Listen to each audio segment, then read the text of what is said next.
Fratelli Tutti, Encyclical letter of Pope Francis following. Neighbors without borders, number 18. Jesus told the parable of the Good Samaritan in answer to the question, "Who is my neighbor?" The word neighbor in the society of Jesus' time usually meant those nearest us. It was felt that help should be given primarily to those of one's own group and race. For some Jews of that time, Samaritans were looked upon, considered impure. They were not among those to be helped. Jesus, himself a Jew, completely transforms this approach. He asks us not to decide who is close enough to be our neighbor, but rather that we ourselves become neighbors to all. Jesus asks us to be present to those in need of help, regardless of whether or not they belong to our social group.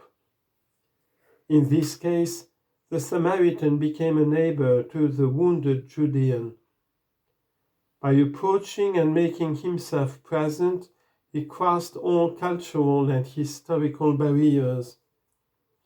Jesus concludes the parable by saying, "Go and do likewise." In other words, it challenges us to put aside all differences and in the face of suffering to draw near to others with no questions asked. I should no longer say that I have neighbors to help, but that I must myself be a neighbor to others.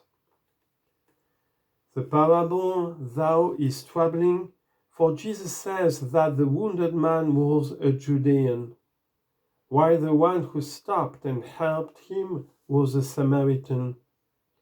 This detail is quite significant for our reflection on a love that includes everyone. The Samaritans lived in a region where pagan rites were practiced. For the Jews, this made them impure, detestable, dangerous. In fact, one ancient Jewish text referring to nations that were hated speaks of Samaria as not even a people, Ben Sira chapter 50 verse 25. It also refers to the foolish people that live in Shechem, chapter 50 verse 26. This explains why a Samaritan woman, when asked by Jesus for a drink, answered curtly, "How is it that you, a Jew, ask a drink of me, a woman of Samaria?" John chapter 4 verse 9. The most offensive charge that those who sought to discredit Jesus could bring was that he was possessed and a Samaritan. John chapter 8 verse 48. So this encounter of mercy between a Samaritan and a Jew is highly provocative. It leaves no room for ideological manipulation and challenges us to expand our frontiers. It gives a universal dimension to our call to love, one that transcends all prejudices, all historical and cultural barriers, all petty interests. The plea of the stranger. Finally, I would note that in another passage of the Gospel, Jesus says, "I was a stranger and you welcomed me." Matthew chapter 25, verse 35. Jesus could speak those words because he had an open heart sensitive to the difficulties of others.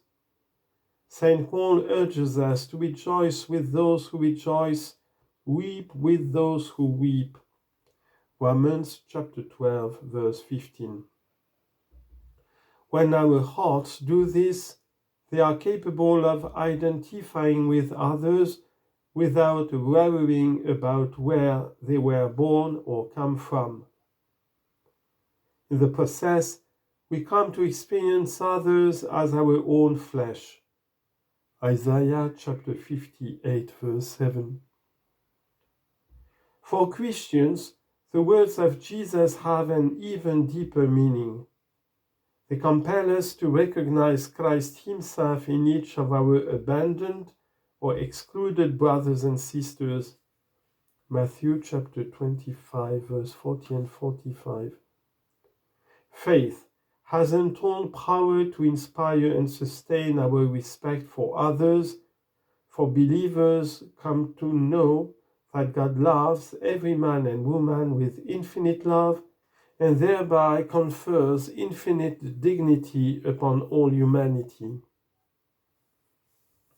We likewise believe that Christ shed his blood for each of us, and that no one is beyond the scope of his universal love.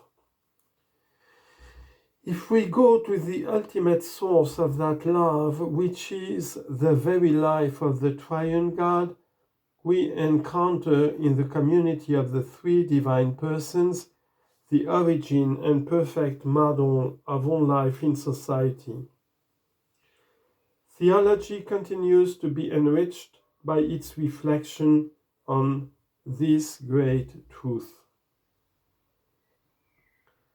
I sometimes wonder why, in light of this, it took so long for the Church unequivocally to condemn slavery and various forms of violence. Today, with our developed spirituality and theology, we have no excuses. Still, there are those who appear to feel encouraged or at least permitted by their faith to support varieties of narrow and violent nationalism, xenophobia, and contempt, and even the mistreatment of those who are different. Faith and the humanism it inspires must maintain a critical sense in the face, and even in the face of these tendencies, and prompt an immediate response whenever they rear their head. For this reason, it is important that catechesis and preaching speak more directly and clearly about the social meaning of existence, the fraternal dimension of spirituality, our conviction of the inalienable dignity of each person, and our reasons for loving and accepting all our brothers and sisters.